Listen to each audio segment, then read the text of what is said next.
Hey, great Friday evening. It is a hot. It was a hot day in the city of Brownsville. I honestly don't even know how bad it is right now, but it's not good. It's just been a tiring day for a lot of us. It's just not been a good. Good evening, Juan Rangel. ¿Cómo estamos? Let's see. Let people walk in. Good evening, Marco Garibay. Marco Garibay, me dices si vas a venir mañana por las camisas. Saludos a la familia. Bendiciones. Good evening, Kirina. Saludos. Benny, my man. Hey, guys. Hey, Lea. Love you, Lea. Buenas noches, Jessy Becky. Evening, Joe. Hey, Kirina. Ni está viendo como que no lo. Hey, Michelle. Donnie Boy Mendoza, good evening, my man. God bless you, bro. Good evening. Welcome back, Frankie. Stay safe, my friend. Stay safe. Papa. Love you, Papa. Hola, Hilda. Hermosa. My poster. I have him here. Good evening, Papi. Hey, Frankie. Be back. Thought you were kidnapped.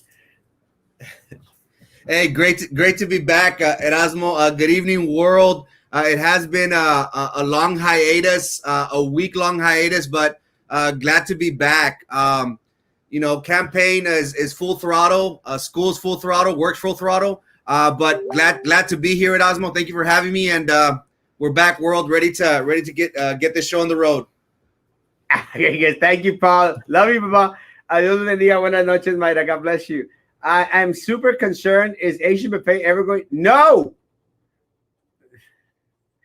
they might. I don't know. I'm one of the places that I wouldn't mind too bad if they never opened again was Lynn's on the Expressway. That place was not too good. It's no bueno. I could tell you stories about that place, but that's a different Chinese story. Good evening, Erasmo and Frankie. We missed you, Frankie. Welcome back. And feliz retorno al Frankie. A darle, Frankie. Wrong sign, Frankie. Ya salió el perdido. Se pierde la gente. We missed you, Frankie. Hey, guys. Ya, no lo chiflen. Ya fue mucho. Córtale. Cut. ¡Elber! Elber. My Frankie, we miss you. Hey, now everyone's saying my. I like that. Hola, chiquillos hermosos. Hola, papá. Welcome back. Liz is horrible. It is horrible. Love you, Jeremiah. Andale los kilos, viejo. Échale los kilos. 100% hello, handsome guys. Blessings to both of you. Keep up the good work. We're doing our best, Frankie. Frankie! Ching there. Hello, handsome guys. Ya! No lo chifle. Ponme en casa, guys. Ponme en casa. Welcome back. Hola, hey! Guys, like I say, it's been a crazy day, and I can completely understand. Right now, this is the little limbo part, and I know sometimes it's very hard. Yes, Sylvia. Woo! What's up, Sylvia? Saucillos. Let me tell you guys. One of the things that I've been trying to say, we're starting to get into this campaign mode, and let me tell you, right now it's the limbo. Everyone is in limbo because, and again, I have a little bit of experience in this, so I know a little bit about it. So let me explain. This is the limbo part. It's when all the pieces seem to be coming together. When you start seeing what all people are going to throw their hat in the ring and say, nosotros queremos entrarle. It's not going to be, and I talked about this morning a little bit. It's not going to be till the 17th that it's game on, and it's game face, and it's full throttle, warp speed, kumbaya, my lord. Everything starts on the 17th of August, because that is when we're going to know who dares put their name in our little square. And again, whoever dares to put their name in my square, I'm going to pray for you that evening, but only that evening. Then I'm going to pray for to God that they have show you some compassion, that the Holy Spirit might come on you and show you comfort, because I go for the jugular. Erasmo, right now, being, a week and a half, 2 weeks out from the deadline of filing for BISD, you are correct. The stars are aligning. Everybody is already measuring, their potential or their opponents. So it's getting very interesting. Signs have been put up. People have been drawing the lines in regards to their camps and whatnot. People are still trying to vet candidates. People are trying to see what traction they have in this race. So it's going to be very interesting. How's it going, Manny? It's going to be very interesting coming the 17th. But it's already getting interesting. It hasn't even started yet, and it's we're going 100 miles an hour, which is awesome. I love this feeling. And the community wants change at Osmo. So it's very important for people to understand that November is 3 months away. And whoever hasn't signed up yet is late to the game. So it's going to be very, very interesting at us with these next couple of weeks as we draw closer to the filing deadline. I know. So your case is definitely not in limbo, but I'm so happy, Sylvia, that you're out there speaking to the federal government, and I'm so happy that you're going to give Horton Gives a Drew up. That's Willy Wonka's new name. Horton Gives a Drew. So we're very glad that you're going to give her up. You're going to give Laurita up. You're going to give La Prisi up, and other individuals out there. So I'm happy about that. So yeah, I don't think yours is as much in limbo as it regards this vacation. So again, guys, this is just the preparation. Again, what Frankie says is a lot true. There's a lot of signs going up. They're going a lot up everywhere. I haven't seen anyone yet actually start to post signs that have thrown their hat in my race yet. I don't know exactly what that means. I don't know if the individuals that have stated that they're going to come into the race, might opt to go for, an easier target, like Minerva Peña or Philip Cowan or Sylvia Atkinson. But again, guys, anyone out there that wants to come play with the big boys, place 5 is the place for you to be. So I still, make a very, very clear my challenge to Sylvia. Sylvia, come to Papa. Place 5. Make a challenge to little Eddie. Learn about elections, because your sign sucks. Sucks. It's horrible. So come to place 5. Daddy will teach you a lesson, baby. And anybody out there, please come visit me at 5. You'll get an education in regards to campaigning in the city of Brownsville. Please, no me dejen solo en las 5, por favor. Vengan hacia mí, please. Republicans don't want the $2 trillion stimulus deal Democrats offered. They $1 trillion. Yeah, but now you know what? It's a little bit backwards. The Democrats actually wanted $3 million. The Republicans wanted $1 million. And you know what? They should have compromised. They should have come in the middle and, let's throw out the $2 trillion. My best guess is that they're going to be working on something during the weekend, and we should have a little bit more information in regards to what's going on. That's my best guess. Not sure.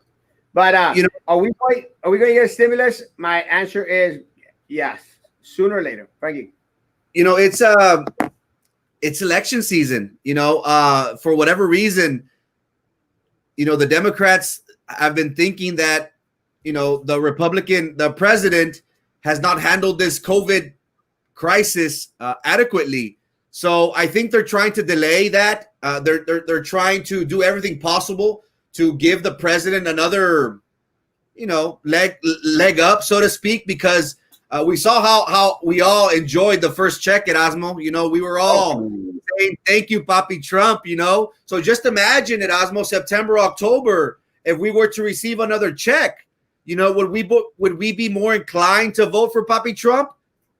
Maybe, that's far and in between, but this is all politics. You have to understand everything that's done. It's done with the understanding of what's going to get me elected in November. It's unfortunate at Osmo that BISD is doing the same, We have seen how previously, back when AOBE and ourselves were out there protesting, some board members at Osmo were reluctant to give teachers a raise.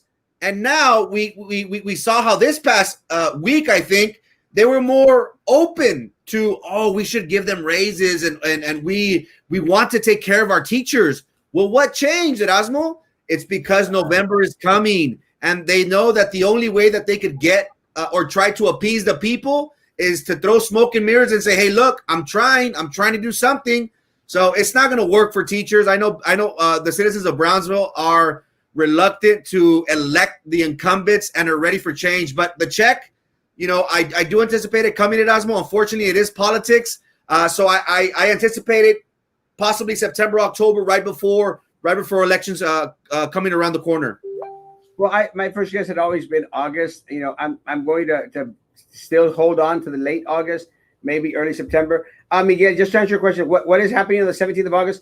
On the 17th of August, the end of filing happens for BISD elections. So anyone out there that is interested in running for office for a seat on the board has until August 17th at 5 p.m. So we are a scat throw away. We are 7 days away, guys. 10 days away.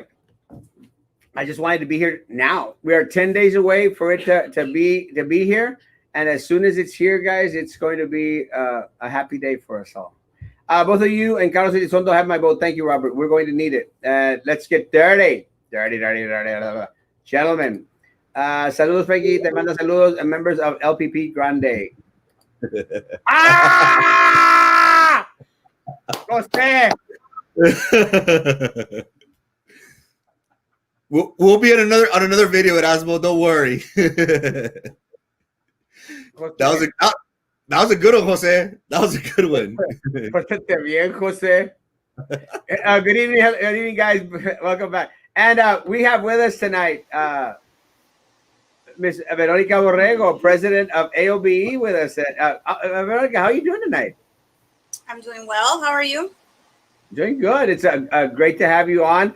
I'm getting to see a lot of you now because I was watching yesterday while y'all were having your own show, and I'm going like, goodness, am I getting competition over here or something? Like, what's going on? But let me tell you, Este, I appreciate the information. I'm glad that you are on there, and I know one thing for a fact. I know that the membership, and you know what, Beto, let me tell you something. One thing that I learned today, not only the membership are happy that you're doing those live forums every week.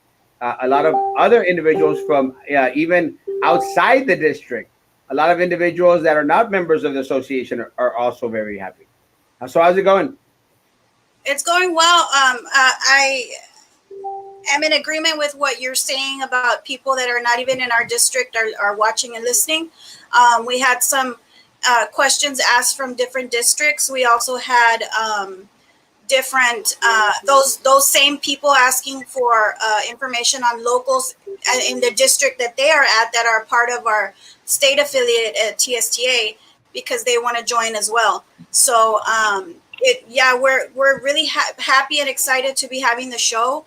We're reaching more people this way, and the goal is to have the members and the people informed and know what their rights are. So we've been doing well. We appreciate it, and a lot of people appreciate it back. Mr. Frankie's back. Yes, he sure Yes, is. welcome back, Frankie. Glad to be back. Thank you so much, Vero. Looking sepsy. Sepsy? Swah. Good evening. Who is the stranger with a grin? It's called Frankie. I saw little Eddie posting signs. Let me tell you, those signs are so ugly, and they're horrible. Look, guys, I'm not even joking. I passed by where he had placed a sign, and I knew that there was one there because I just placed a sign. And what I do is I drive back just to see how it looks on the road, and I completely missed the sign because it's so cluttered. It looks horrible. I don't know who's his design team are, but keep it going, guys.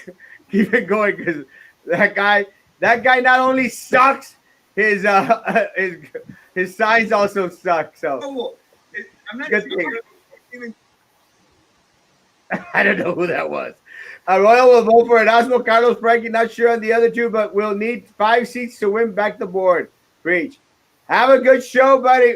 Vito Cardenas. We were going to have him on tonight, but he had an emergency situation where he did have to drive someone up to San Antonio to receive medical attention, and that is always very, very commendable.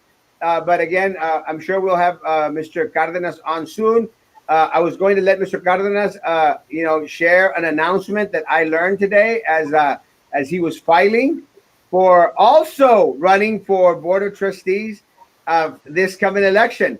Mr. Cardenas will be seeking to unseat the incumbent, Mr. Phil Kellen. So, Mr. Cardenas, pues good luck.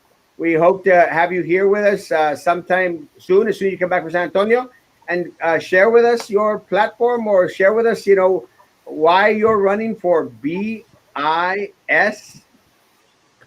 capital D. And we also have with us AOBE organizer, Ms. Aida Aventano. Aida, how you doing? Doing good. Thank you. How are y'all doing? Whoa, who's that Good. guy over there? Oh my gosh. It's just a clipboard. It's not a real person. No, It's not a recording or a hologram. We missed you. Wow, That's I not a can't recording, believe and it. yes, you all have a good job. They I had thought to you blow. hired somebody. They had to blow little Eddie's picture to make him look bigger. Yeah, when they originally took the picture, nomás salía hasta aquí. Nomás salía hasta aquí. Do I look okay? Is this okay for the picture? No, get on the booster chair. Hold on.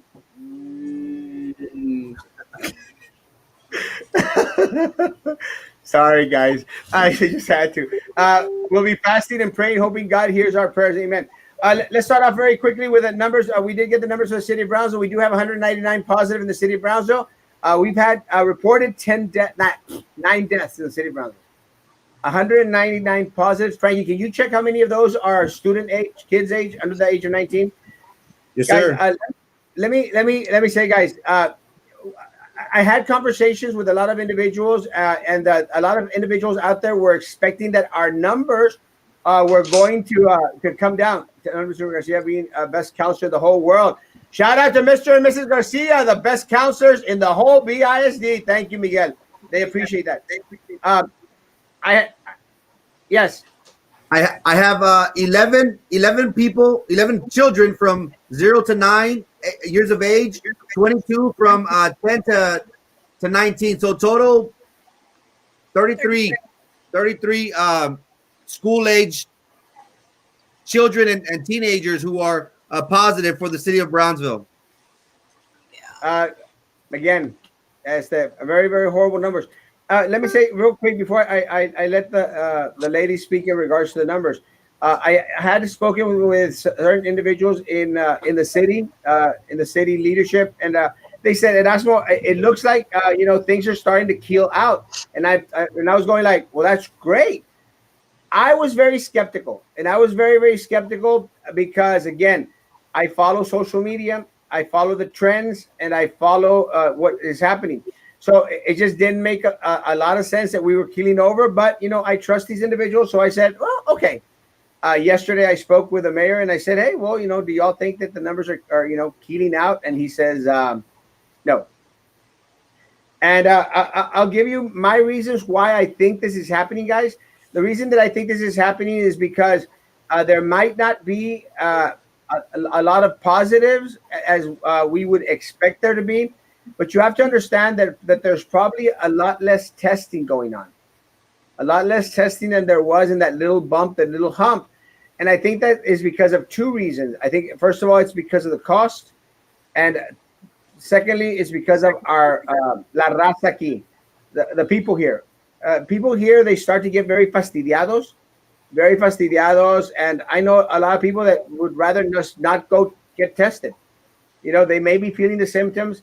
They maybe feel that they have something going on. They'll just not go get tested, no, mejor me voy a trabajar. Nah, que nomás es algo leve. And that's where the problem lies. I mean, you have to take into account, guys, our culture is very cabezona, very, very cabezona, nuestra culture. And that is one of the reasons why I didn't think that we were going to start to keel. I think that the number of deaths is still consistent in the city of Brownsville. We're still losing too many people. Vero, do you have any opinions in regards to numbers?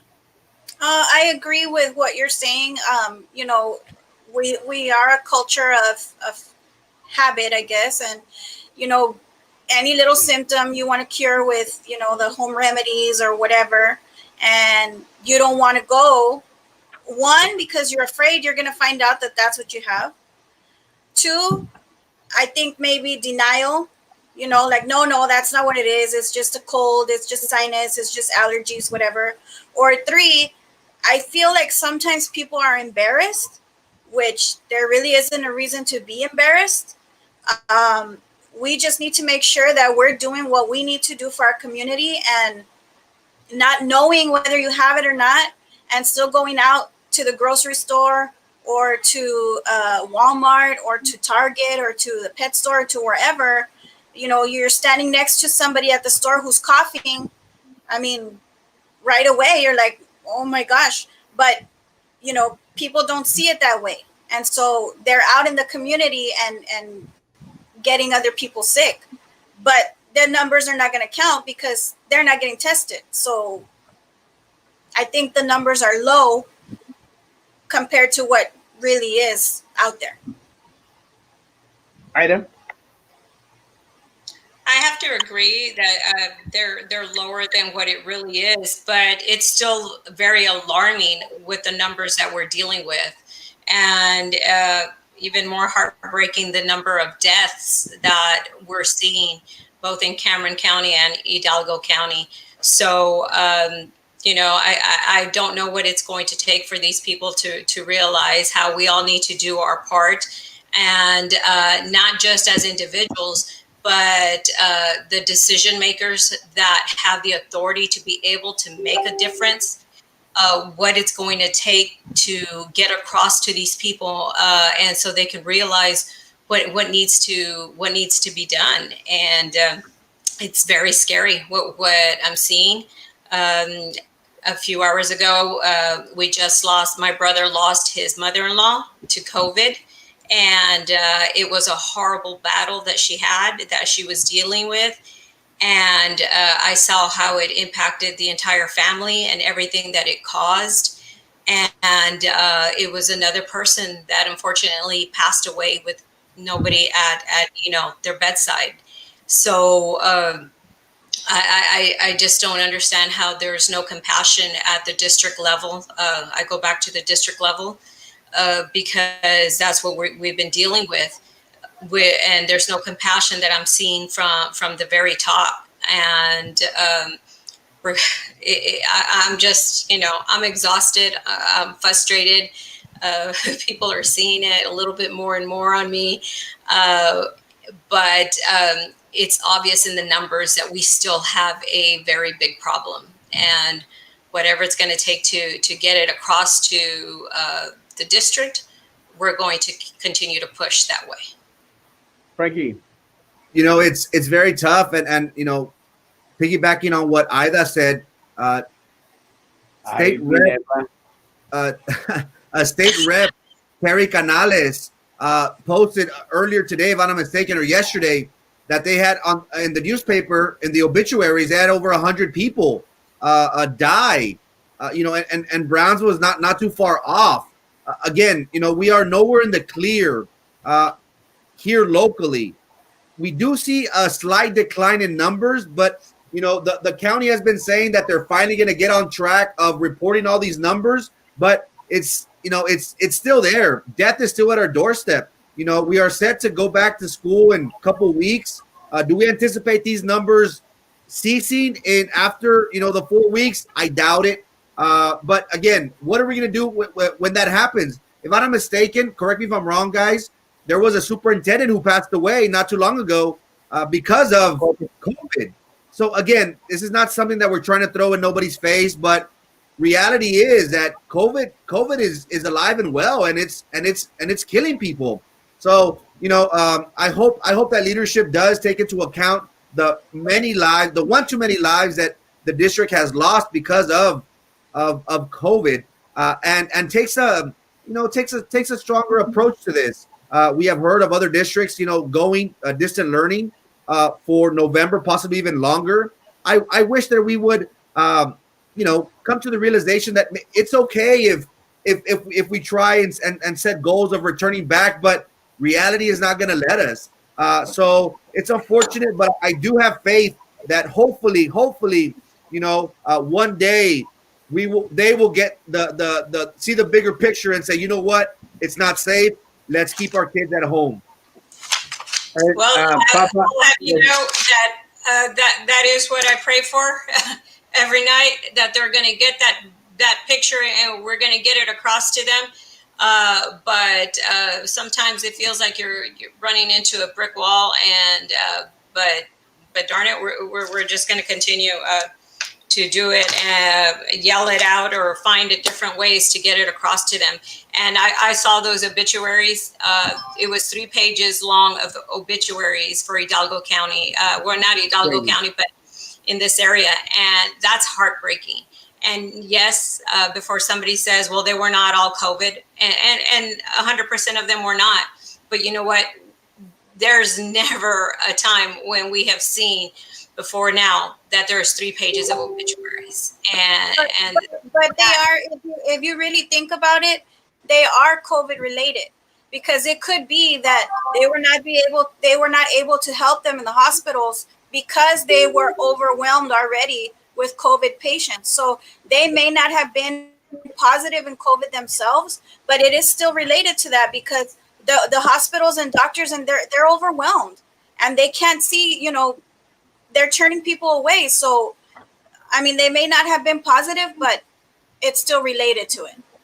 Yeah, definitely. I mean, we even did a I'm sorry, my gosh. We did a comparison of in July of this year in comparison to July of last year. We're talking about over 200 deaths this year in July compared to 2019. It was, I believe, 80 deaths that there was a year ago. So, guys, there's something going on. It's not okay. It's not safe.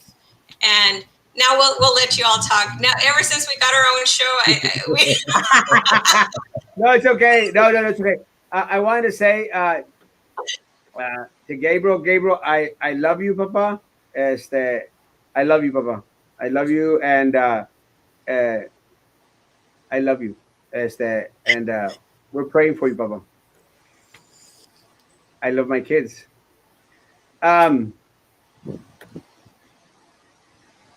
Yes, please don't forget to do the census. We talked about it last night.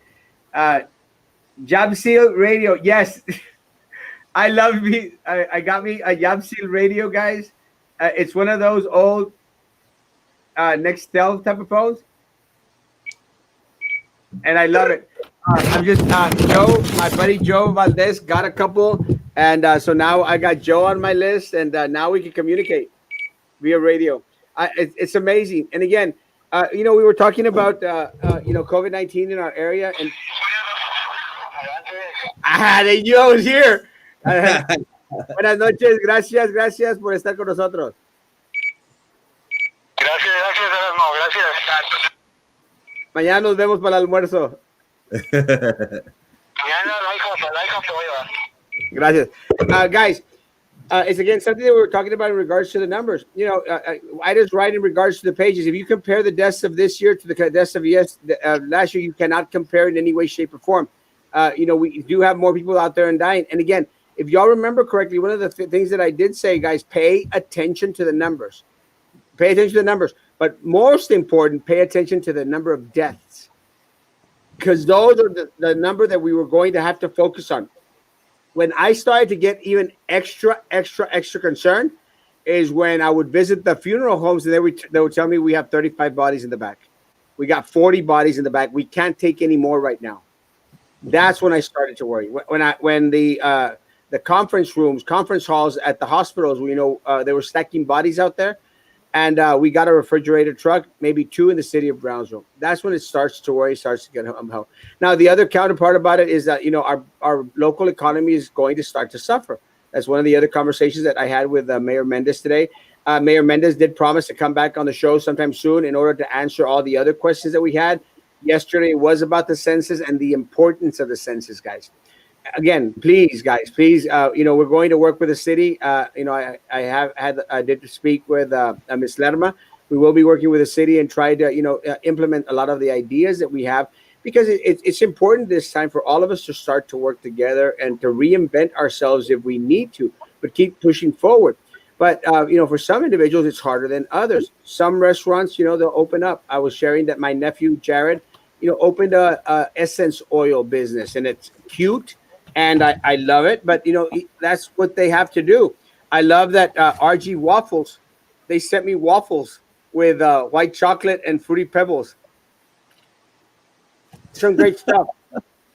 Wow. Really, RG Waffles. Goodness gracious, guys, some great stuff. But people need to reinvent themselves, guys, and find a way. Find a way.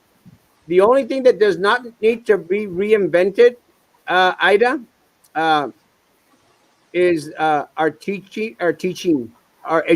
It doesn't need to be reinvented. It gets touched up because the core of the teaching is there. The problem I think that we're seeing in the district right now is that they're minimizing the value and the importance and the dedication of our professionals out there, minimizing it. Guys, the last 6 weeks of last year was rough and tumble and a bumpy road. But our teachers and our professionals out there, counselors, they pushed us forward through the mess Exactly. and brought us across. They are the experts. They are the experts. Their opinion should matter. They are important. He's kind. He's important. And I forgot the third one. You is beautiful. He's beautiful like me. Guys, and what really ticks me off? He's kind.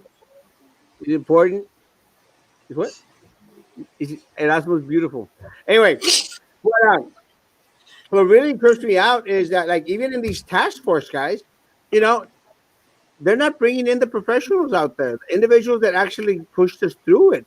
Ida, why does it seem like the the superintendent and his people are standing atop on the rock, pointing, directing, while everybody's trying to push the rock instead of them being also down here pushing the rock forward? I really don't know anymore. I have tried to figure out their method of thinking. I like to say that I'm open-minded as far as trying to see everybody's side of why, and to rationale with what they're thinking and their method. And I'm like, okay, but no matter what, it doesn't make any sense to us with what we've seen. I say one thing and write one thing, and then tell them to do differently, or I say one thing at the board meeting and carry out different things sent out or told at the administrators meeting. I've just never seen this type of leadership. And even today, it was actually yesterday, but it took all of today and yesterday. I don't know if you've seen, I'm sure you probably have, Erasmo. You saw the letter of having to report to work. Oh yeah. Okay, so we have had so many calls on that and so many messages in regards to having to report to Monday. This is a letter that was discussed at the administrators meeting on Thursday, which was yesterday. And so today, the administration building is closed. They're working remotely. And they're told to report this coming Monday. These people, the ones that it's impacting, are your counselors, because they're already on contract, your counselors, your choir directors, band directors, coaches, Those are the ones that we've received calls on. But the issue is that they already had their weeks planned on what they're Yes, doing. they had band They're camps already going. Yes, they have virtual camps going on, and all of a sudden they're supposed to drop everything that they're doing. And they had already set up all these meetings, virtual meetings, and camps with the students, and they're supposed to drop everything and now go and distribute supplies, the PPE supplies and school supplies for the students. Which it's great that they have those supplies for the students. But it's this last minute planning and bright ideas that they get, and without checking with everyone that is involved and impacted by those decisions, we have major issues with. And then it's just also upsetting that these employees, some of these employees had already requested to work remotely, because the last memo sent Yes. out by the superintendent says that they will have the option to work remotely. So that is the last thing that is in writing from him. And until he sends something else saying differently in memo format, not verbally, because these verbal directives don't hold ground here. Yeah. And then, and one thing I do want to stress is life is all about adapting. The old life that we're used to, Vero, we're not going to have that for the foreseeable future. And I've always questioned, what's the motive? And unfortunately, it seems to be money, guys. We are scared of not being funded. We've heard the rhetoric from the president, but we have to adapt. And Erasmo was speaking about businesses. Hey, if your business was used to something, hey, you have to change on the fly and do something else in order to survive. Same thing, guys, with education. We can't stress the whole skeleton or A-B schedule. We have to focus on distant learning. How Alicia's question here, Alicia Garza, will you have the teacher, staff, and students remote learning from home? I would be an advocate for that. Let's wait until January. We have heard time and time again from Dr. Eder Hernandez and other medical professionals who have said that there is a vaccine on the way. Let's give that time to see how our body reacts, how society as a whole, is able to adapt to this virus and to this vaccine. So life, guys, is all about adapting. And if we're still with no, we're going back. If we try to do the same results as we have now, guys, we are gonna be in this mess for longer than we expect. So I would suggest distant learning. We have to adapt. Distant learning is going to be the future, guys. Technology. Let's focus on that. And let me say something to Alicia. First of all, we cannot make promises in any way, shape, or form. But I will tell you, right now, as a public citizen, without having started after honestly, you all should hold every single individual that is running for office accountable to what the community in the great majority wants. And again, I'm not changing my stance now, tomorrow, or 3 months from now. No one, listen to me, no one, nadie should be on campus. No one. It's that simple. I have not changed my stance in the past 3 months. I'm not changing my stance now, and I will not change my stance in the next 3 months. No one should be on campus. And hold everyone else that is running for office to the same quarter. Vero, do you want to interject? I do, but I want to comment on a post that I saw a little while ago about us not speaking up for administrators. We have yes, so we do speak up for administrators as the need arises when we get calls and when we get when people contact us. And yes, we serve any employee that is employed with the district can become a member with our association. However, if you do not contact us with an issue, there is no way for us to know there is an issue. So if there are administrators, which we have received a couple of concerns from assistant principals or deans or different things, we address them as they come. So the majority of the concerns that are coming from from the teachers, from the paraprofessionals, from maintenance, from transportation, from custodians, from FNS. So those are the ones we speak of the most, but that's only because those are the concerns that are coming in. I just wanted to make sure to note that. Let me make a comment on that, because a lot of times, and I can't remember. I think it was Teresa that mentioned it. I lost the comment, but let me make something mention that sometimes I fall in the same mistake, guys.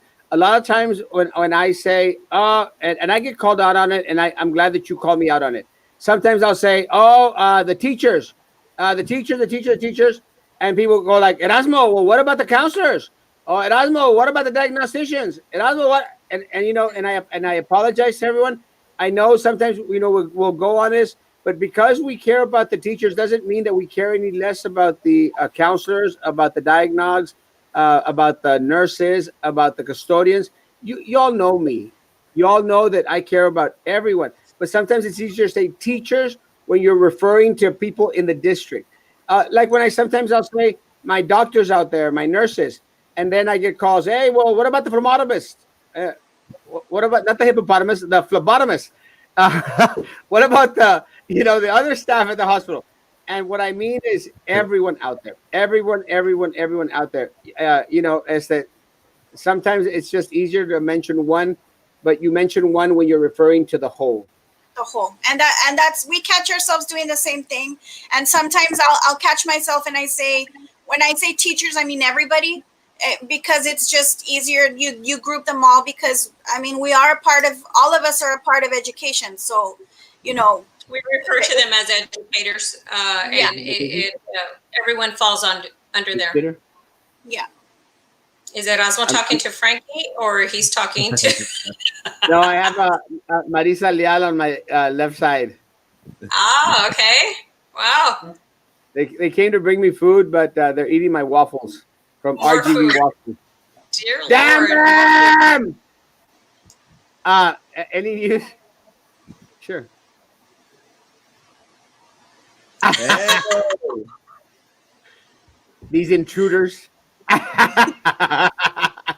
Parecen tránsitos. I don't know. El Monday pasamos por t-shirts. Gracias, Marco. Bendiciones.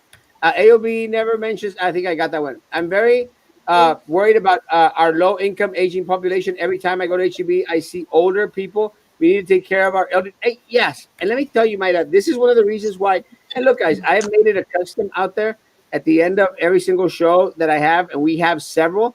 I made it a custom to say, guys, please go get groceries for a lot of the individuals that are out there, your neighbor, their medicine, please. Because you're right, Maida. It is that time for us to come together as a community. Let's do for each other. I'm going to send you all some of my jewelry. Yes! Yes, I will take it. Jimmy, let me say. Jewelry? Yes, he has jewelry. I want jewelry. Wait a minute. Jimmy, let me say this. Congratulations, Jimmy, on Port Isabel, on the amazing work that y'all are doing out there, bro. Really. Port Isabel, the superintendent, the board, staff, an A rating, an A grade. I'm not exactly sure why. I didn't read the whole thing, but Jimmy, that is leadership. And y'all have an amazing, amazing superintendent in Miss Teresa Alarcon. Congratulations to my Port Isabel family. I love y'all over there. Really, congratulations. Very, very commendable. Leadership. There's a college scholarship opportunity for the census. Yes. And it is on my page. Please, please, please go to it. www.facebook, Judes Services 777. I hope that's not the bingo, bro. Rudy, put it at the end. Are you sending people to the bingo? 777. I thought we did an awesome job in spring. Yes, bro. Let me tell you. No, look, guys. You have to. And my cousin here is right. Look, guys. You have to understand. And I think a lot of us understood. Ida, Vero. A lot of us understood that. No one expected this pandemic to hit the way that it was going to hit. We didn't expect for teachers to be pulled, and look, a lot of my teachers, they left their most valuable tools and equipment inside the classroom. It was that type of a situation, guys. A lot of my Yeah. students later on had to make arrangements to pick up their stuff as well. No one expected this, but let me tell you, and you all know that yo aviento al que necesita aventarle. I've always been critical when a teacher doesn't do their job or when a principal doesn't do their job. But let me tell you guys, I know my community. I mean, I spoke to parents, I spoke to individuals. Our teachers, our staff, our counselors, everyone did an exceptional job, an amazing job when put next to the difficult situation. Now, the people at the Glass Palace, not so much. They did a horrible job, a horrible job.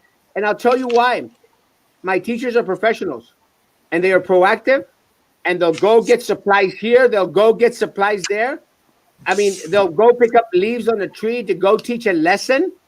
They'll climb that tree. Little Eddie can't do that because he needs a big ladder, a big stool.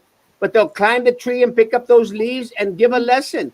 They'll find a way because they're innovative. They're proactive. Not this board. And most definitely not the superintendent with his buddies from Edinburgh. Not at all. Not in the slightest. They have been reactive. Because let me tell you something that Ida just said. If this board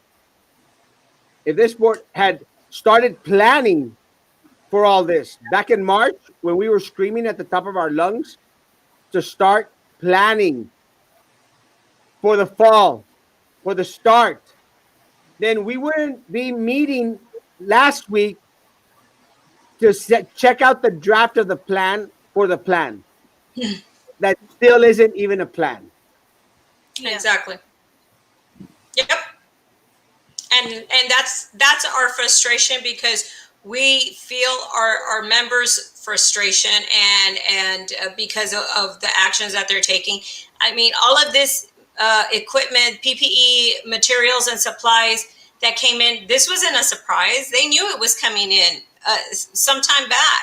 They knew it had to get out to the students and all of that. So why did they just send out a list this Thursday and with all of this staff having to report, last minute? These people, these coaches have their camps already set up. They have their whole year set out already. And, maybe that's how he works. Maybe that's how the superintendent works. I don't understand, but that doesn't work here in Brownsville. And maybe that's how they ran things in Edinburgh, but that's not going to fly here in Brownsville. And I'm sorry. Well, Vero, let me go to you in regards to this. Look, guys, I mean, you're a teacher. Teachers, they dedicate time to plan, a lot of their extra time, because the school doesn't really necessarily give enough planning and time, to justify the amazing work that's done at the district. I mean, how long had my band directors prepared for this difficult situation and starting those amazing band camps, only to be called at the last minute and said, shut it down. It's a disrespect. It's a disrespect to the talent, Exactly. to the time and dedication. So what they're saying is, we don't give a rat's behind how many hours you spent preparing for those, how many amazing graphics you posted, difficult situations, prepare. They don't care. They pulled the rug from under them. But you know what? More importantly, Vero, they disrupted. Yeah, I know. They disrupted my kids' get ready for school preparation. I mean, what are the students supposed to think? Oh yeah, you're going to call off my band camp? You're going to call off my band camp? We're trying to get back into. We want, because our kids want to. I mean, even los kids, los malías, los cholillos que, vato, yo no quiero ir a la escuela. Even those kids. I mean, they sent message, sir, when are we going back to school? Le dije, ándale, canijo. Pues no quede muy, they want to come back to school. So they're starting these band camps, these programs and they're starting them virtually. And all of a sudden they go, siempre no, because your band directors, your coaches, they have to go stuff envelopes. Vero? Right. So, it's very difficult as a teacher. We are creatures of I mean, I say creatures, we're not creatures, but we plan. Like, that's our thing, right? Okay, And yes. we schedule things. And like me, I'm obsessed with I'm obsessed with office supplies, right? And pens and calendars and anything that'll help me get myself organized. And when you plan out this elaborate thing for your students, because when you're planning for something online, you really do have to be innovative, and you have to bring in all these different things to keep the kids engaged, right? And so it's very hard that you've taken all this time, and the kids are excited, they've already started, they're already into it, and now all of a sudden, no, sorry guys, that's it. Like, no reason for it, no, just you leave the kids hanging. You leave them hanging. They probably feel like, what, we don't matter, what, band doesn't matter, sports don't matter. They need to know. We are all at a point right now where we're craving interaction because we're lacking it, right? So if this is a way for them to see their friends and communicate with their friends and do something that they love to do, playing instruments, singing, whatever it may be, why are we just throwing it away? I just don't understand. And we're supposed to be changing, right? And accommodating, but that's not being done for us. So it's a little bit disrespectful, especially to individuals. To these individuals who have been planning for months, for the start of this year, to be virtual. And I have really good friends that are coaches that are like, we're doing workouts online, we're doing this and that, and now it's just like, that's it. Crazy. Madness. They have adapted to all the changes to now do these things virtually, and to disrespect them like that and say, oh no, you have to drop everything because this is a directive, a verbal directive from the superintendent, who is apparently, according to some school board members, denying that he gave that directive. But we will get to the bottom of that. That's a whole other story. And he's lying. I have the email. I'll send you the email. He's lying. But which is why there's so much frustration and that you see with me. I'll send you the email where it's clearly stated they're there to drop everything. I'll send you the email because it came from the inside. I'll send that to you. Because guys, we did get a copy of that. We have a copy of that. The thing is, though, when we call the board members and we talk to them, and they tell us saying he didn't say that. They're clueless. And son tapaderos. Frankie, something that Kat brings up is very, very important. I made mention of it. Band camps had to be canceled. My nephew and nieces were very upset.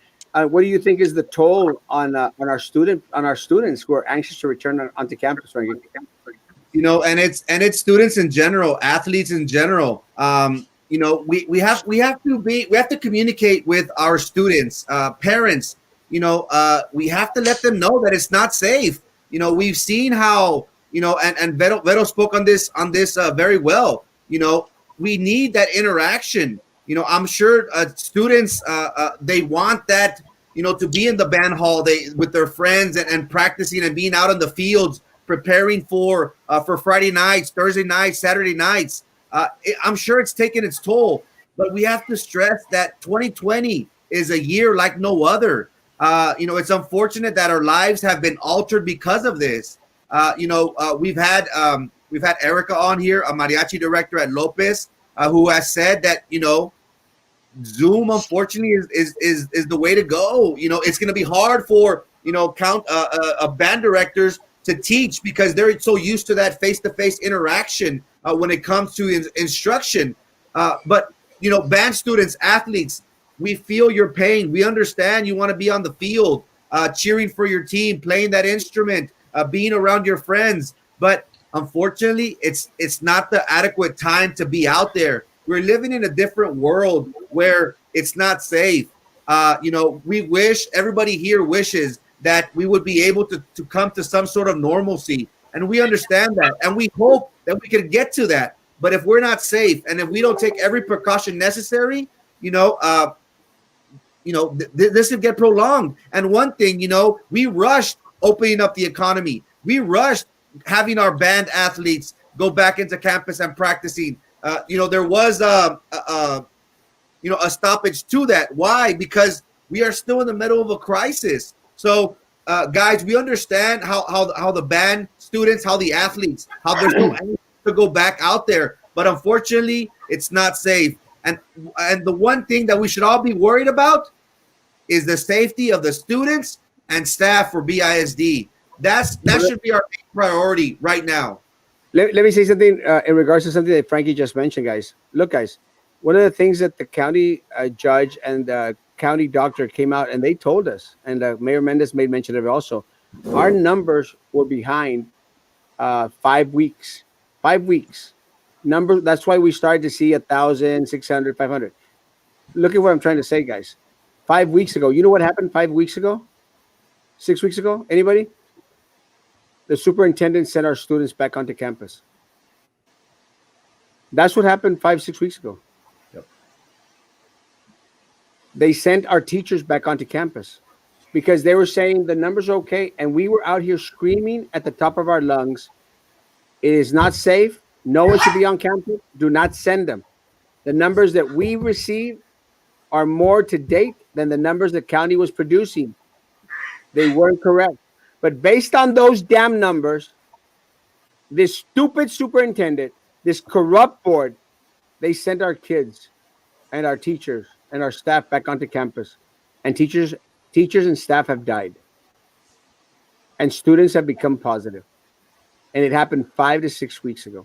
Question, what about those kids that may not have either the support from a technology standpoint from their families to successful learn through distance learning?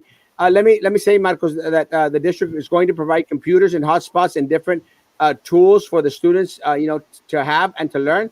With that said, we have 6,600 employees, and we're going to have the staff, and we're going to have the personnel to help each and every student out there accomplish, push forward, move forward.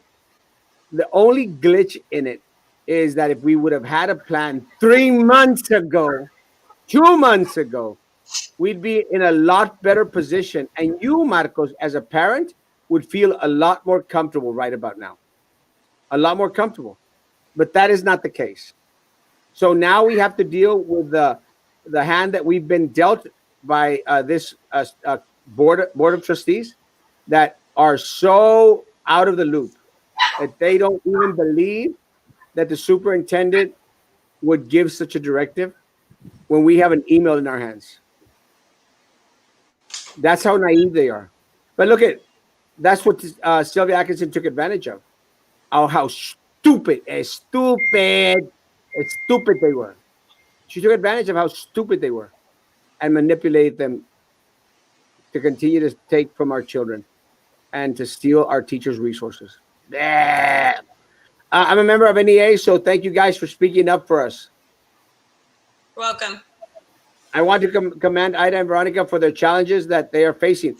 I'm a retired postal employee, and I used to be a union steward and faced a lot of challenges with management.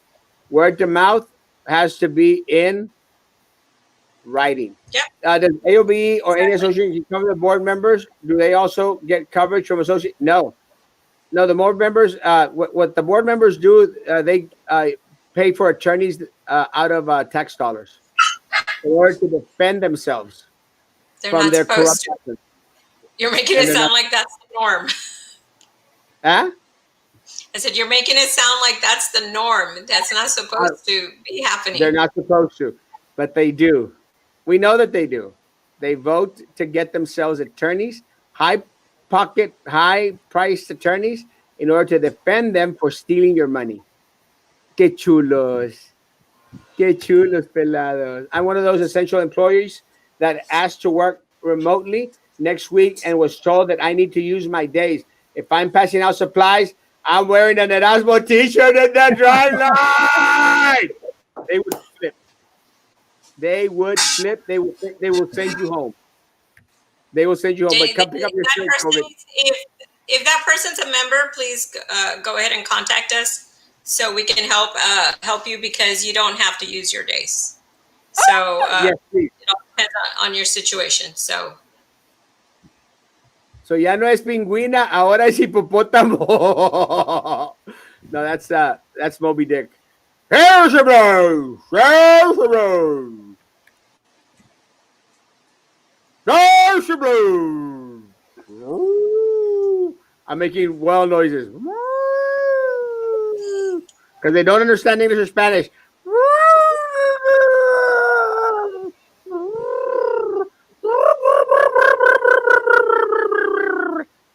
They're not mating calls. They should be though. I need my Erasmo t-shirt so I can wear as I pass out supplies. They say, yes!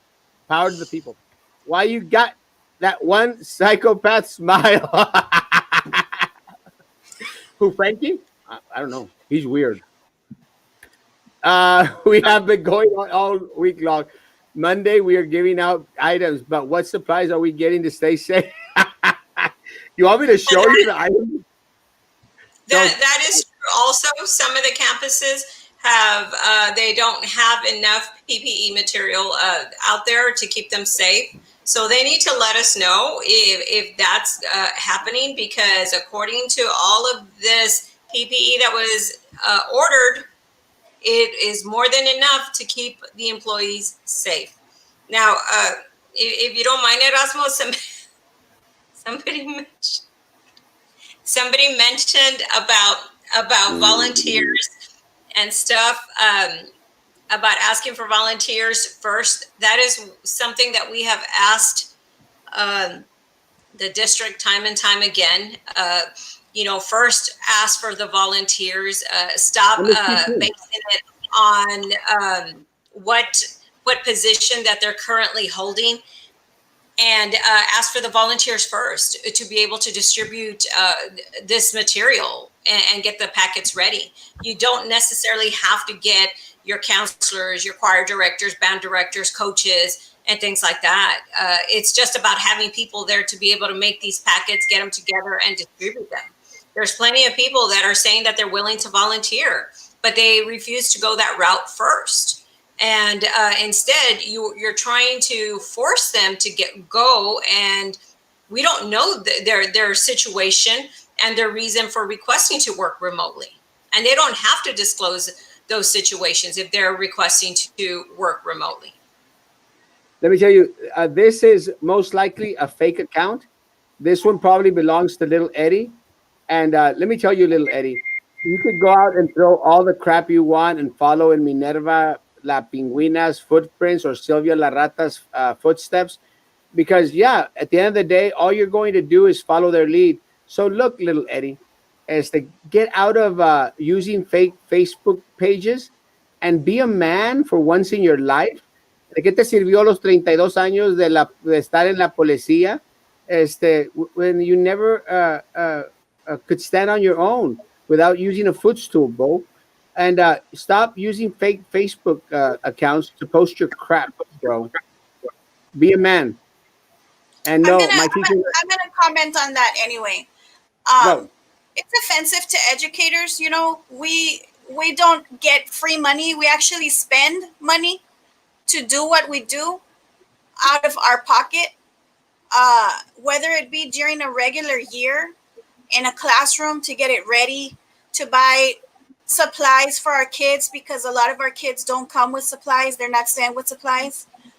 To buy things to decorate our classrooms to make them look nice and welcoming, to buy new technology for ourselves, to buy whatever it may be. We don't get free money. We actually lose money. So But this right here, yeah. This right here comes from the leadership, because this is exactly what exactly what Rene Gutierrez thinks about the people. Oh, they just don't want to work. That's why I know that this is a board member using a fake account. I know it's a board member using a fake account. And I'll speak on that one too, because I don't care who it is, if it's a board member or not, or an administrator, it doesn't matter to me. But whoever it is, obviously is not well connected with the employees of the school district, because maybe that's what some administrators do at the top, and Mr. Gutierrez will do that. And he checks out on Fridays and he's at the island or wherever he might be. I don't care. On a But turtle. our employees are working until, even right now, they're preparing for the unknown that's coming up, and some of them haven't even started on contract. And we have other employees that have been on contract working 12-hour days because they're trying to fix the issues with the master schedules or different issues that have come up because of all of these last minute changes. So they have no idea how much more they put in. So there is no free money. And they have to get rid of that mentality that just because they're working from home does not mean that they're not working. And maybe that's how the superintendent works from home, but that's not how these educators and these employees work from home. Well, let me give you just a quick one, and then I'm going to let Frankie give his take on it. Guys, and now that Frankie maybe is back, preparing for these shows isn't as easy as a lot of people think. It really isn't easy. It helps, like in my case, to be this handsome and totally not fat. It helps, but it's not easy. We have to prepare, get together, get this stuff here, get this stuff there. It takes at least an hour before and an hour after. It does. And it's not easy, guys. It really isn't easy. A lot of people think, nomás se avienta live y ahí se fue al troche, al moche. It isn't. Now, take into consideration, I do a lot of research during the day. I try to catch up on the COVID. I try to catch up on the school. And let me tell you, just the school takes up a big old chunk of my time. I try to catch up on the city. You prepare for stuff like this. So once you do this, as much as we've been doing this, you start to appreciate all the hard work that goes into preparing these shows. Can you imagine preparing lessons for students 6 hours out of the day, 7 hours out of the day? Come on, guys. And I can appreciate the work that our BISD employees, someone said that we should start using now, our BISD staff does out there and is going to face this fall semester. I can appreciate it. The problem is that this board is so disassociated from the staff, the front line, that they have no concept or no clue. And the only thing that goes through their head is that they're lazy and that they don't want to work. And the superintendent has said it. We've heard the recordings. Frankie? One thing that really bothered me was I heard a nurse say, you know what, I took an oath that, when I joined this profession, I was going to do everything possible to make sure that, I protected the lives of the people that I saw. So, I took an oath and I knew what I was getting into. And teachers should do the same. Teachers are lazy. They shouldn't be scared for COVID. They signed up for this. And, I was really bothered by that because, those are two different professions. Going into the medical field and education are two very distinctive professions. And for a nurse to say, I signed up for this, so don't complain whenever the district wants to send you back. Don't be lazy. Y'all just want to get paid for not doing nothing. Our educators are the ones that are dealing with our students for the majority of the day. They're the ones that give instruction and nurture and mold these students for their education, for their future. They didn't sign up to risk their lives. They didn't sign up to potentially contracting a virus, bringing it home, and then passing it along to their loved ones. So I hold educators very highly. Growing up, for whatever reason, my father wasn't there. I looked up to my coaches. I appreciated my counselors. I still have relationships with my counselors to this day. They helped me get through school. They helped me cope with a lot of things that I was dealing with. So for somebody to say, they're lazy, that they don't want to work, that they don't want to, that's totally baseless and meritless, because these people do a very important job for our community because they are promoting, educating, nurturing our future leaders. So, it really bothers me when people say that educators are lazy because that's far from the truth, and we all know it. Guys, just thank you, Marcos. I appreciate the clarification. Let me tell you, I think each district is going to, and now that I know that you're from Houston, each district is going to face different challenges, Marcos. We here in Brownsville, and I don't know if you're connected to Brownsville, but you should know that a lot of our students come over from Matamoros. So, those are a lot of the challenges that we're going to have. We do have lists of at-risk students at the district that we are going to try and care for. Unfortunately for us, Marcos, it would have been a lot easier if there would have been some planning going on, months ago, instead of trying to piece everything together at the last moment. But yeah, I completely understand your statement. Y'all are facing those challenges in Houston. We are facing some similar challenges or different challenges. But again, I have faith that our teachers, our BISD staff, they are going to pull us through to see a better day. Time for the soup to hit the road, Jack Mikey. I Reload. just one of the comments on that to that the one that you had up, the really long one, Yeah. in the end that says that it's hard for them to get a hold of the families of the people who are sick.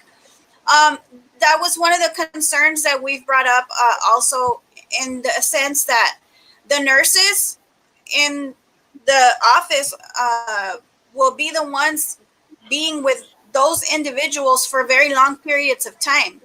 And so one of the things that they're asking is that they be provided with hospital gear, right? So that they have the disposable gowns and the covers for the shoes and for the hair and the plastic shields. And so that's one of the things that AOB is going to be also working on, because they're going to be for long periods of time in a room with somebody who could possibly be positive with COVID.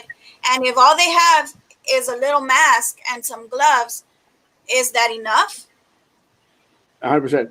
A good point. Ask for volunteers and let the teachers teach. That's their priority. And you know what, Kat?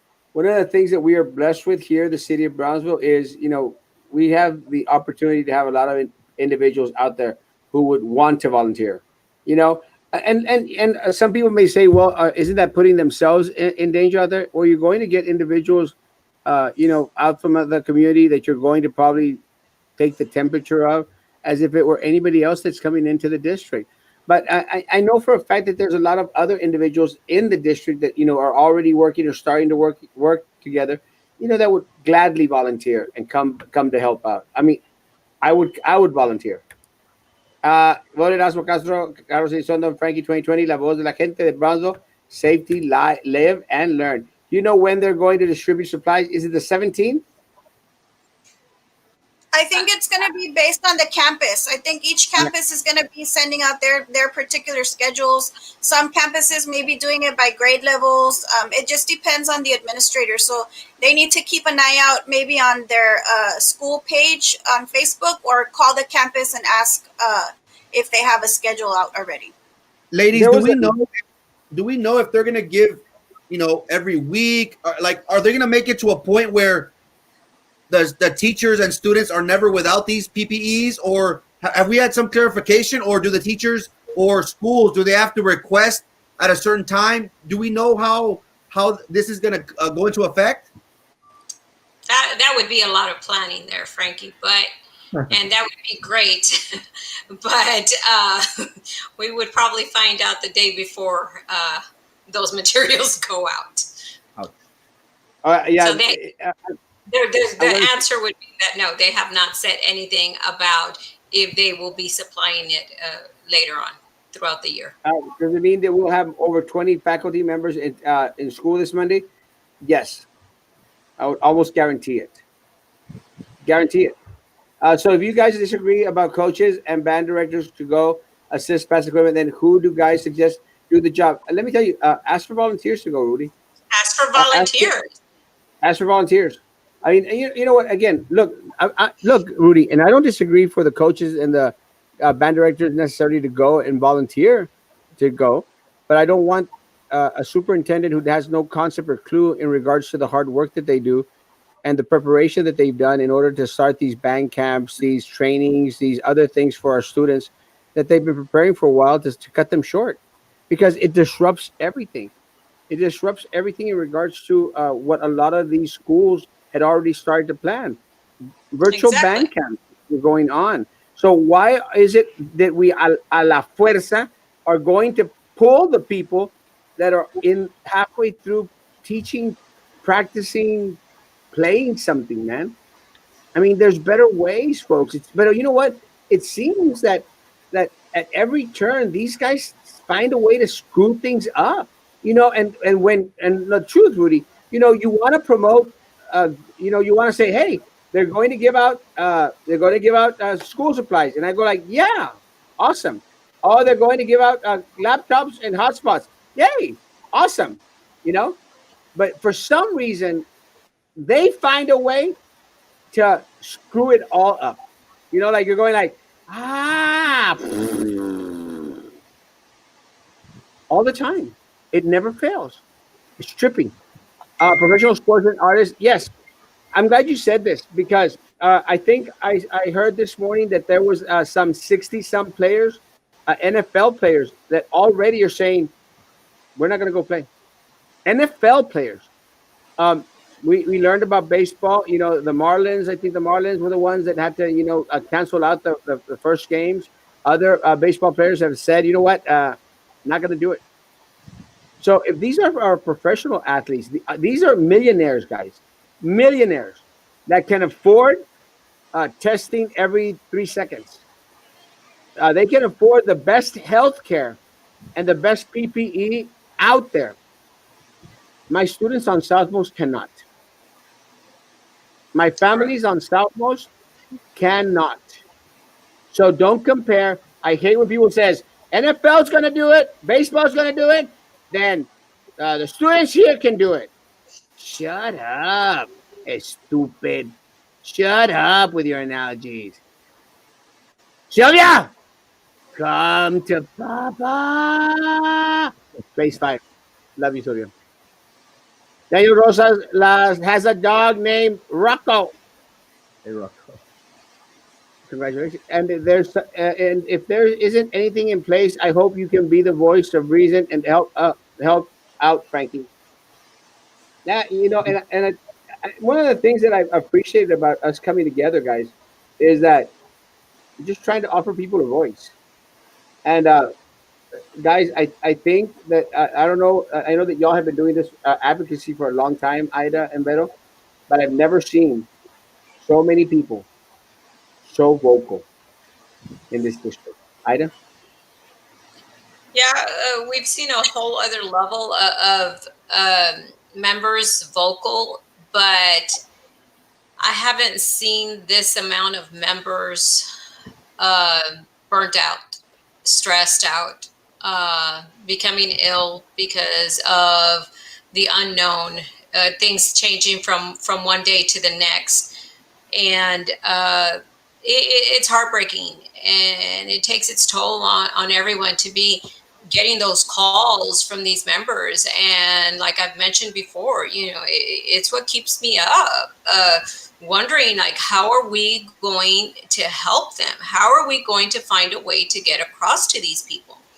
And so yes, we're seeing a lot that are being vocal, some that are saying, we're ready to volunteer. What can we do?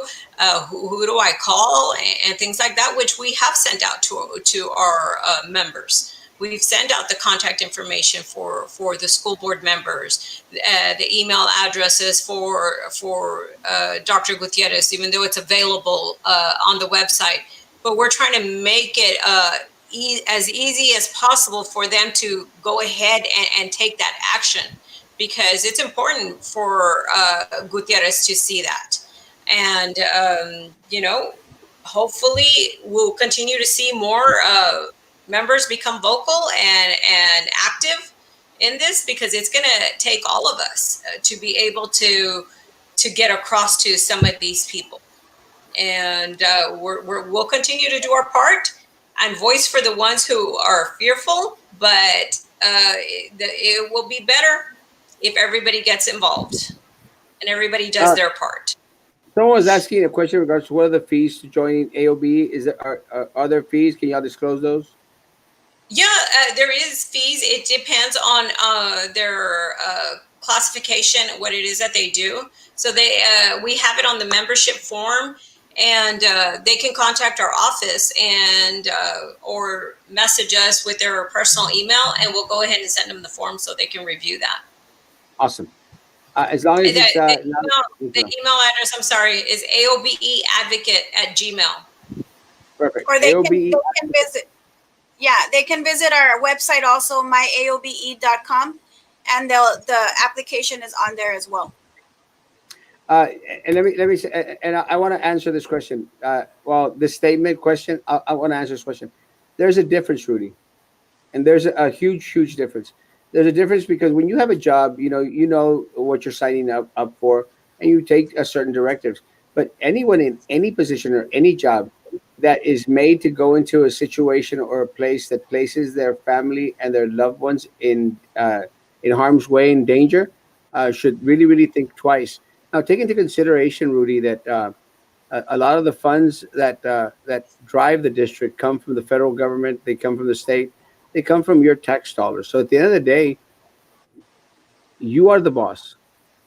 We, the government. The problem, Rudy, is that we've been made to believe that it's backwards, that they're the boss and we, the people, means nothing. And above all else, because a lot of people say, "Oh, that's what you're a Republican, you're a Democrat." Guys, I am a constitutionalist. I believe in our rights, and I believe very wholeheartedly in the freedom of speech. And people have a right when their tax dollars are being used in any way, shape, or form. People have a right to voice their opinion because it shouldn't separate them or subtract them from the equation. This is still a government of the people, for the people, and by the people, folks. So please don't minimize yourself. Don't settle for crumbs. You can't compare a 8 to 5 working job to something that is more of an entity that is based on tax revenue. You are still the boss. You boss.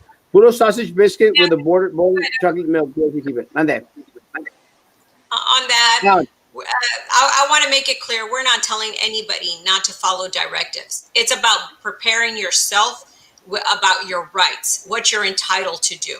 And that is what we've been doing between yesterday and today, is informing the members on what it is that they can do as far as contacting their immediate supervisor, what they can reference in regards to the memo that Gutierrez sent out. And I know it's disrespectful when I just say Gutierrez instead of Dr. Gutierrez, but anyway. We are not telling anybody to disobey or be insubordinate of their immediate supervisors. It's we want to be able to empower you to show them that you know what you are entitled to and what you are requesting. And that way you are able to exercise your right. So it's not just, oh, don't listen and don't show up. No, there's things that you have to do. And just because we're educators doesn't mean we give up our voice, doesn't mean we should accept not being respected, and does not mean that we should not be asking to be in the safest environment possible. We don't lose those rights just because we're educators. That's right. That's right. Daniel, I love you, Daniel, but I'm going to disagree. It's strawberry milk for Erasmo Castro. I love strawberry milk. love you, love you, Daniel. Eder Hernandez, hello, amigos. Frankie, Erasmo, Carlos Riaz, thank you for your endorsement, sir. It's greatly appreciated, and thank you for that faith. The haters don't deserve your time, Erasmo. Daniel, let me tell you, sometimes it's important to piss off them haters. And piss off them haters or piss on those haters, either one. So hang in there, bro. Alex Luna, no profile picture, probably Gutierrez with a fake account. No, I can almost guarantee you it's little Eddie. But guarantee you. I mean, the guy is still trying to learn. Well, first of all, how to get on his booster chair, but he's still trying to learn how social media works. So, little Eddie, you don't get it, and I don't care if you got Martin out there helping you with another fake account. And let me tell you again, Martin, be very, very, very careful, sir, because I do not take lightly, especially when I get called out by fake accounts, sir. And I will call you sir. And little Eddie, I know it's kind of hard to grasp and to understand how social media works, but you keep on sending those friend requests to my friends.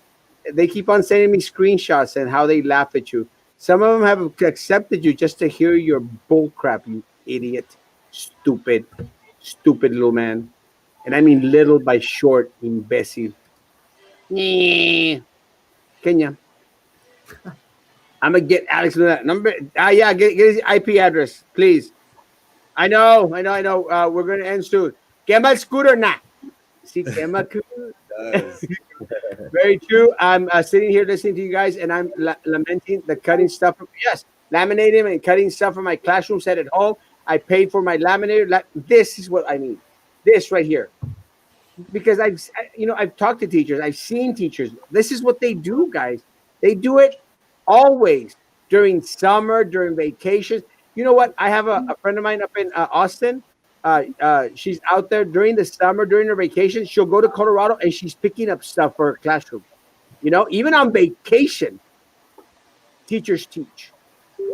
Yes, definitely. BSF works.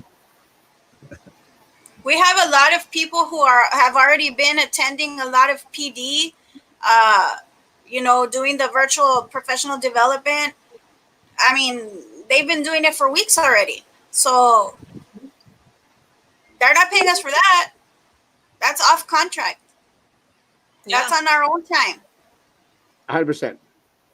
Sensi, but again, I'm sure y'all have heard the recording. I mean, he just says out there they just don't want to work. Yeah. They just don't want to work. I don't know if y'all have heard it. I've heard it. They just don't want to. They just don't want to work. That is what he said. They just don't want to work. I'm not making this up, folks. This is the person who is in leadership of the district. BISD just don't want to work. I'm an essential. I go to work. I wash my hands.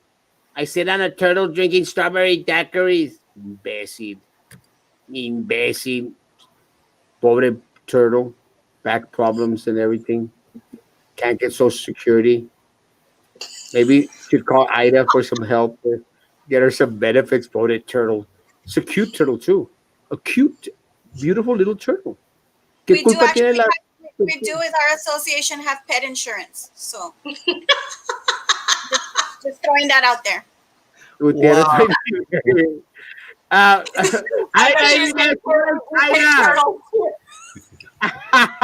Ida, any last words? Oh my gosh. Yeah, you throw it to me after that. Well, going back on actually on that principal that mentioned, or if it's a principal, I encourage the principal to reach out to us because we do represent anybody who reaches out to us. We have representation on our board of directors at all levels.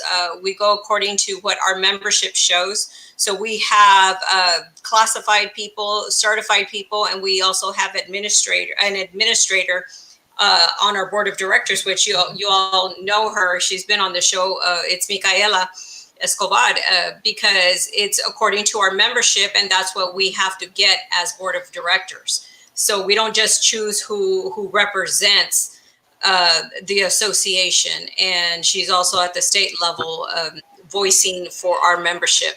So, but I encourage that as a principal or assistant principal, because we represent anybody who reaches out to us. We're not going to be calling our members, hey, are you okay? Is there anything you want to complain about?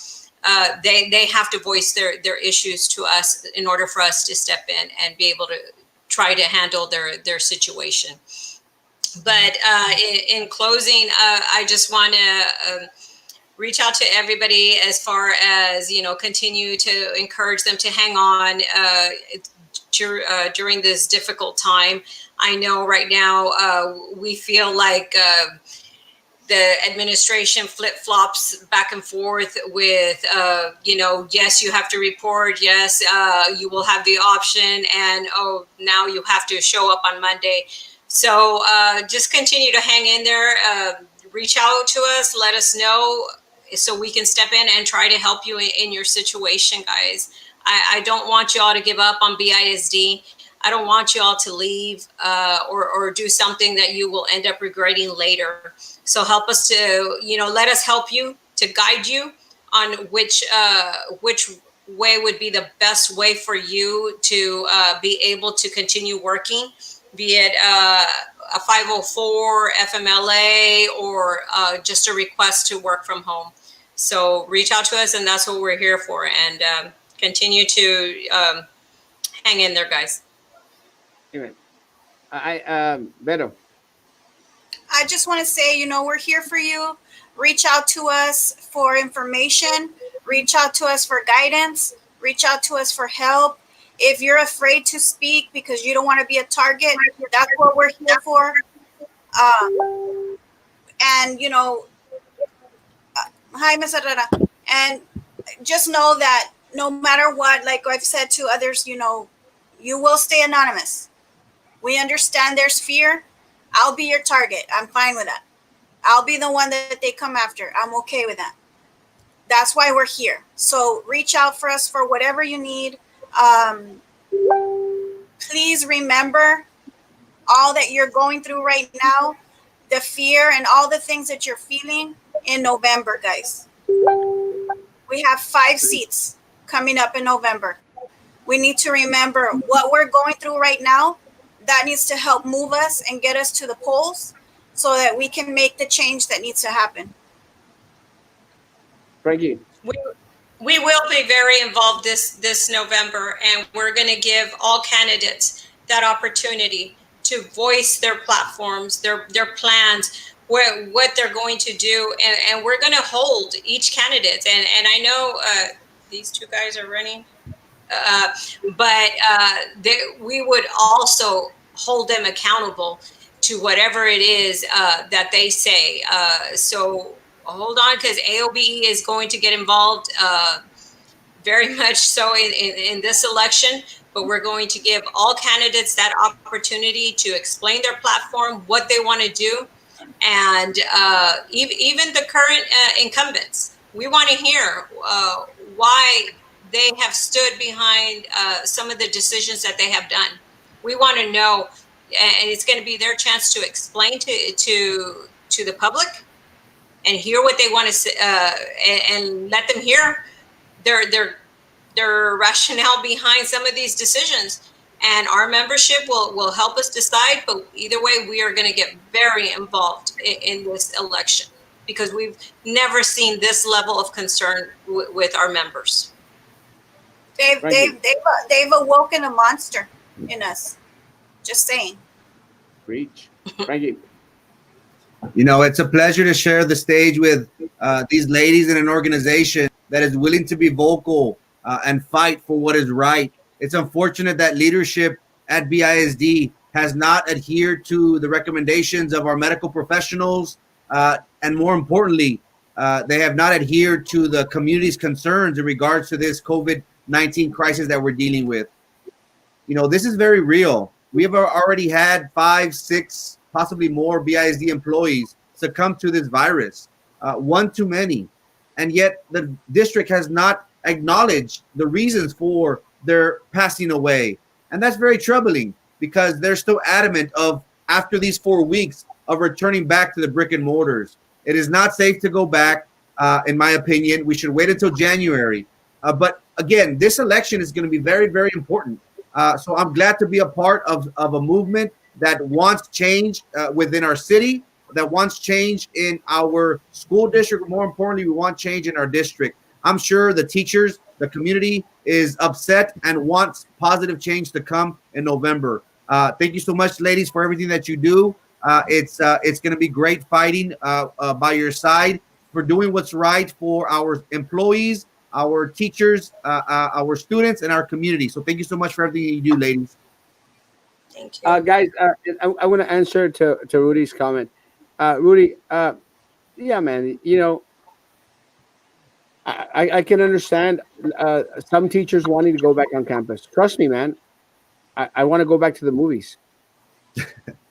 I no, I do. I want to go back to the movies. I want to go back to the mall and do my walking. I want to go back to the pulga. I go to the pulga every Saturday, and I think that y'all know about it because I post on it. I want to.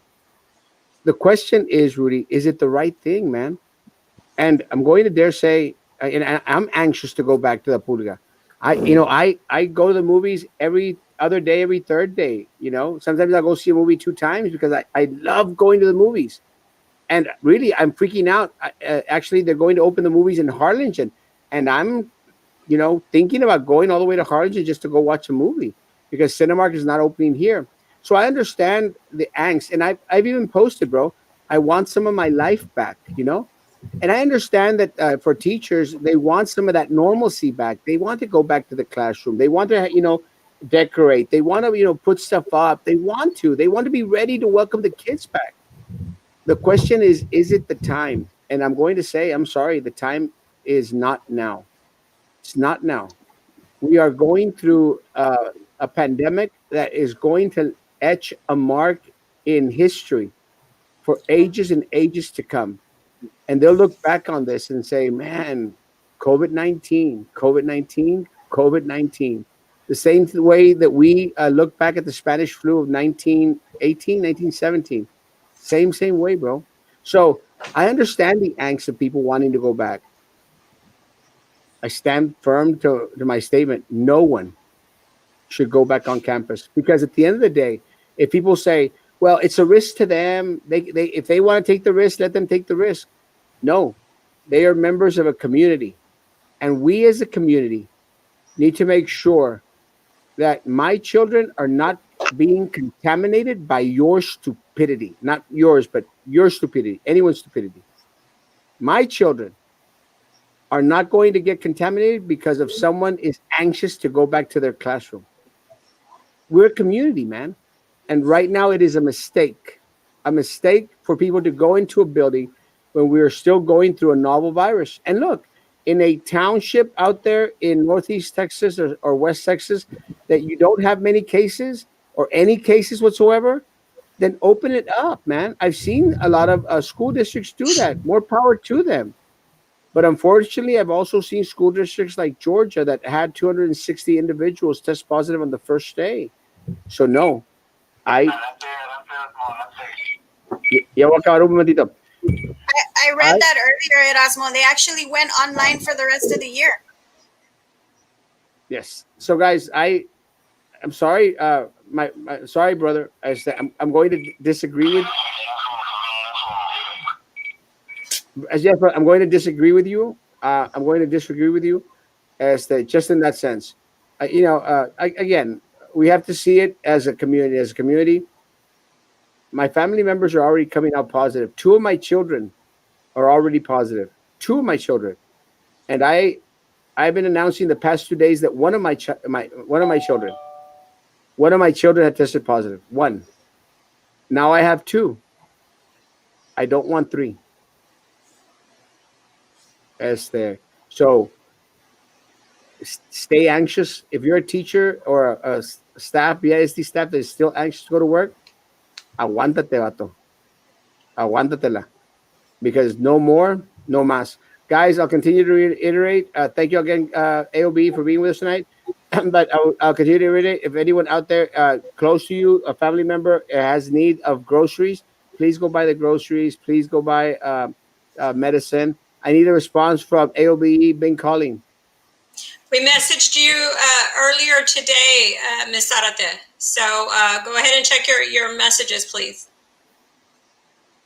Awesome. That's it on that one. It's great. Erasmo, show is making a positive influence on our community. Thank you all for your. Thank you, Margaret. And together, it's all about bringing us together, guys. It's all it is. And I'm very proud that AOBE is having their weekly show. I'm very proud that Dr. James, before our show at 8 o'clock, has his show out there. I'm very, very proud. All these anti-teachers, you are full of crap. Yes. So I'm very, very proud, and I want more people. I want to have an empire of of different shows. You know, from 5 o'clock all the way to 10 o'clock, guys. That's my Well, dream for the city. but you know what? And we know that you've been doing this for quite some time, Erasmo. But usually we have monthly meetings with our members, and we invite what we call the ARs, the association representative.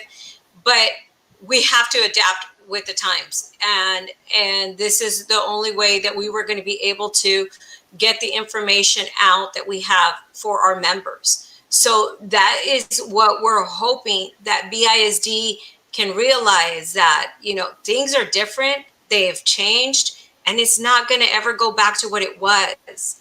No. And you know, the people who think that they want to go back to the classroom, the students, they need to see that it's going to be very different when they get back into the classroom.